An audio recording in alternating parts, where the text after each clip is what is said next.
ഒരു ഇൻ്റർവ്യൂവിൽ ജാസ്മിൻ ജാഫറോട് നിങ്ങൾ ഏത് ബ്രാൻഡ് സ്പ്രേ ആണ് ഉപയോഗിക്കുന്നത് എന്ന് ചോദിക്കുന്നു.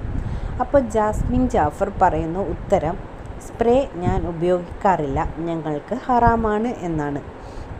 പക്ഷേ അവളത് പറയുന്നത് ഒരു കിൻഡിൽ പുട്ടി മുഖത്ത് തേച്ചിട്ടുണ്ട്, ലിപ്സ്റ്റിക്ക് വാരി തേച്ചിട്ടുണ്ട്, മുടിയൊക്കെ കാണുന്ന വിധത്തിൽ ഇരുന്നിട്ട് പറയാണ് സ്പ്രേ ഞങ്ങൾക്ക് ഹറാമാണെന്ന്. ഇത് കേൾക്കുന്ന ഒരാളിൽ ഉണ്ടാവുന്ന ചിന്ത എന്ന് പറയുന്നത്, സ്പ്രേ മാത്രമേ ഇവർക്ക് ഹറാമുള്ളൂ, ബാക്കിയൊക്കെ ഹലാലാണോ?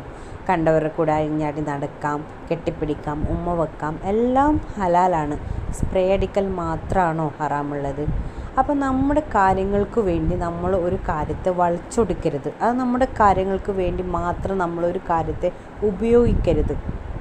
ബ്രാൻഡ് സ്പ്രേ ഏതാണെന്ന് ചോദിക്കുമ്പോൾ ഞാൻ ഉപയോഗിക്കാറില്ല എന്ന ഉത്തരം തന്നെ ധാരാളമാണ്.